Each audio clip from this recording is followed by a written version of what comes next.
Hello दोस्तों, आपका स्वागत है फिर से एक नई वीडियो में।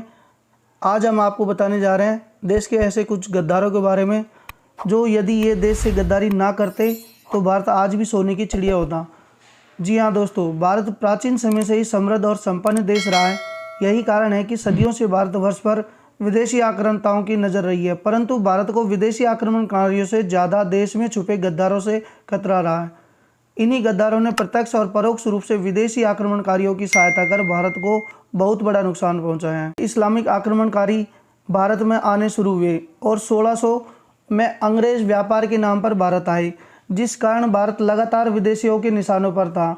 इन विदेशियों को हमेशा ही भारत के अंदर बैठे कुछ गद्दारों का साथ मिला, जिन्होंने अपना ज़मीर गिरवी रखकर अपने ही देश के साथ गद्दारी की। अगर ये गद्दार ना होते तो आज भारत का इतिहास गुलामी की जंजीरों की बजाय समृद्धि की कहानी कहता। भारत के इतिहास का पहला गद्दार कहा जाता है आमी कुमार को। जब यवन शासक सिकंदर ने भारत पर आक्रमण किया तो सिकंदर के सामने पहला राज्य तक्षशिला था। उस समय तक्षशिला का शासक आमी कुमार था। आमी कुमार राजा पोरुष से इतनी ईर्ष्या करता था कि सिकंदर के सिंधु नदी पार कर भारत पर प्रवेश करने पर आमी कुमार ने सिकंदर को आगे के अभियानों के लिए अपने 5000 योद्धा तक भेंट किए थे। सिकंदर को पोरुष के साथ किए गए ऐतिहासिक हाइडेफिस के युद्ध में भी सहायता की थी। इस प्रकार आमी कुमार को भारत के इतिहास का पहला गद्दार कहा जाता है। दोस्तों, अब बात करते हैं भारत के सबसे बड़े गद्दार जयचंद की। जब जब इतिहास के पन्नों पर राजा पृथ्वीराज चौहान का नाम लिया जाता है तब तब उसके नाम के साथ एक और नाम जुड़ता है, वो है नाम जयचंद। किसी भी धोखेबाज, गद्दार और देशद्रोही के लिए जयचंद का नाम तो मानो मुहावरे की तरह प्रयोग किया जाता है। साथ ही जयचंद को लेकर एक मुहावरा खूब चर्चित है, जयचंद तूने देश को बर्बाद कर दिया, गैरों को लाकर हिंद में आबाद कर दिया। जयचंद और भारत के महान शासकों में से एक पृथ्वीराज चौहान के बीच पुरानी दुश्मनी थी। उन दोनों के बीच हुए युद्ध में पृथ्वीराज चौहान जयचंद को हरा चुके थे। इसके बाद भी जयचंद की पुत्री संयोगिता ने पृथ्वीराज चौहान को अपने पति के रूप में चुना। इससे जयचंद जल भुन गया और किसी भी कीमत पर पृथ्वीराज चौहान से बदला लेना चाहता था। इसी के चलते उसने मोहम्मद गौरी को पृथ्वीराज चौहान से युद्ध करने के लिए न्योता दिया तथा युद्ध में मोहम्मद गौरी की सहायता की। लेकिन बाद में मोहम्मद गौरी ने चंद्रावर के युद्ध में जयचंद की भी हत्या कर दी। जयचंद की इसी गद्दारी के चलते बाद में भारत में इस्लामिक शासन की स्थापना हुई। मीर जाफर गद्दारी का एक बहुत बड़ा उदाहरण है, क्योंकि उसके राज को भारत में ब्रिटिश साम्राज्य की शुरुआत माना जाता है। मीर जाफर के कारण ही अंग्रेजों को प्लासी के युद्ध में विजय प्राप्त हुई थी। उस युद्ध में एक और बंगाल का नवाब सिराजुद्दौला था तो दूसरी ओर रॉबर्ट क्लाइव। अंग्रेजों ने इस युद्ध को बंगाल के सेनापति मीर जाफर की गद्दारी के दम पर ही जीता था और इसी प्रकार भारत में अंग्रेजी सत्ता की शुरुआत हुई। जाफर ने अपने ही राजा सिराजुद्दौला को धोखा दिया था, मगर मीर जाफर को हटाने के लिए अंग्रेजों ने एक और गद्दार का सहारा लिया, वो था मीर कासिम। मगर मीर कासिम जब तक समझ पाता है कि उसने अंग्रेजों का साथ देकर गलती किया तब तक उसे भी मार दिया गया। मीर कासिम को 1964 में बक्सर के युद्ध में अंग्रेजों ने मार गिराया। टीपू सुल्तान दक्षिण भारत का औरंगजेब था। वह हिंदुओं पर इतना अत्याचार करता था, मगर हर बार की तरह एक इस्लामिक शासन में एक मुस्लिम द्वारा ही खंजर घोंपने की प्रथा लगभग जारी थी। उसके एक मंत्री ने अंग्रेजों का साथ देकर उसके साथ गद्दारी की और दक्षिण भारत में अंग्रेजों का आगमन हुआ, क्योंकि मीर सादिक को अंग्रेजों ने आसानी से अपने रास्ते से हटा दिया। राजा मानसिंह, पृथ्वीराज चौहान और महाराणा प्रताप में कौन अधिक महान है, इस पर चर्चाएं कितनी भी हो सकती हैं। वहीं उनके समकालीन राजद्रोही मानसिंह और जयचंद के बीच भी गद्दारी की क्षमता में मुकाबला कड़ा मिलेगा। एक तरफ जहां महाराणा प्रताप संपूर्ण भारतवर्ष को आज़ाद कराने के लिए दर दर भटक रहे थे और जंगलों में रहकर घास की रोटियां खाकर देश को मुगलों से बचाने की कोशिश कर रहे थे, तो वहीं दूसरी ओर मानसिंह मुगलों का साथ दे रहे थे।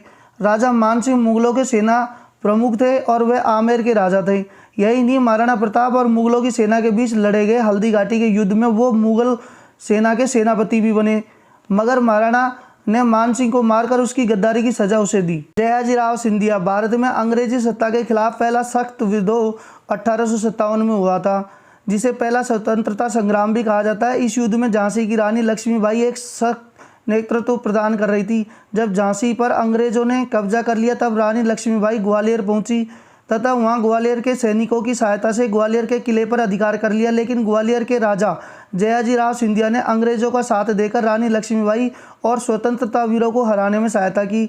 अंग्रेजों ने इस वफादारी और देश से गद्दारी के लिए जयाजीराव को नाइट्स ग्रैंड कमांडर के खिताब से भी सम्मानित किया। फणींद्र नाथ घोष। वैसे इस कड़ी में फणींद्र नाथ घोष नामक उस गद्दार का नाम सबसे ऊपर माना जाएगा जिसने सैंडर्स वध कांड और असेंबली बम कांड में भगत सिंह के खिलाफ गवाही दी थी, और इसी गवाही के आधार पर भगत सिंह, राजगुरु, सुखदेव को आरोपी बनाकर उन्हें फांसी की सजा सुनाई गई। फणींद्र नाथ घोष ने ही सरकारी गवाह के तौर पर पंडित आजाद के शव की पहचान की थी, लेकिन घोष की गद्दारी से गुस्साए भगत सिंह के साथी, जो कि जेल में डाल दिए गए थे, योगेंद्र शुक्ल और गुलाब चंद्र गुलाली, 1932 में दिवाली की रात खुफिया तरीके से भाग निकले। जेल से निकलते ही उन्होंने गद्दार फणींद्र नाथ घोष को सजा देने की कसम खा ली। इस कसम को पूरा किया योगेंद्र शुक्ल के भतीजे बैकुंठ शुक्ल ने, जिसने खुखरी से घोष को मार डाला। वार इतने जानलेवा थे कि घोष चीखे मारता जमीन पर लेट गया। बेतिया अस्पताल में करीब सप्ताह भर जिंदगी और मौत के बीच जूझते हुए फणींद्र नाथ घोष की कहानी खत्म हो गई। बेशक बैकुंठ शुक्ल को 6 जुलाई 1933 को हाजीपुर पुल के सोनपुर वाले छोर से गिरफ्तार कर लिया गए और फांसी पर लटका दिए गए, मगर वह अपना काम बखूबी कर चुके थे। गद्दारी की बात हो और भारत की सबसे पुरानी पार्टी को भूल जाएं, ऐसा असंभव है। क्यों कोई एक नेता की बात हो तो नाम लिया जाए, मगर जिस पार्टी के नेताओं ने समय समय पर देश और हिंदुओं की पीठ में खंजर घोंपा हो, उनसे किसी एक व्यक्ति का नाम लेना बाकियों के साथ तो अन्याय ही होगा। इसलिए 1885 में स्थापना से लेकर आज तक कांग्रेस के नेताओं का इतिहास तो हमेशा दागदार ही रहा है, जिसमें नेहरू से लेकर गांधी तक सबके सब नेताओं के दामन हिंदू और देशवासियों के खून से सटे हुए हैं। कांग्रेस की देश को जो देन है वो मुख्यतः इस प्रकार है। देखो, सबसे पहले उन्होंने 1945 में देश का विभाजन, कश्मीर की समस्या, 1962 में चीन की लड़ाई में भारत की पराजय और देश के बंटवारे वाले प्रमाण पत्र पर हस्ताक्षर इनके थे। सुभाष चंद्र बोस की गुमनामी की चुप्पी साधने वाले ये थे। और इतिहास में ये कहा जाता है कि चंद्रशेखर आज़ाद को यदि किसी ने छल से मरवाया तो वो भी यही थे, क्योंकि माना जाता है कि अंत समय में आज़ाद नेहरू से ही मिले थे, जिसके बाद अंग्रेजों ने उसे घेर लिया और जिसके बाद उसे खुद को गोली मारनी पड़ी। भारत का इतिहास कई महान योद्धाओं और देशभक्तों से भरा पड़ा है। वहीं इतिहास में ऐसे गद्दार भी कम नहीं है जिन्होंने किसी न किसी लालच के चलते देश को धोखा ही दिया है।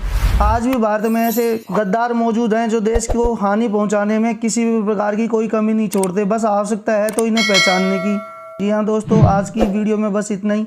अगर आप वीडियो पर यहाँ तक आ गए हैं तो वीडियो को लाइक और चैनल को सब्सक्राइब ज़रूर कर दीजिएगा। मिलते हैं नेक्स्ट वीडियो।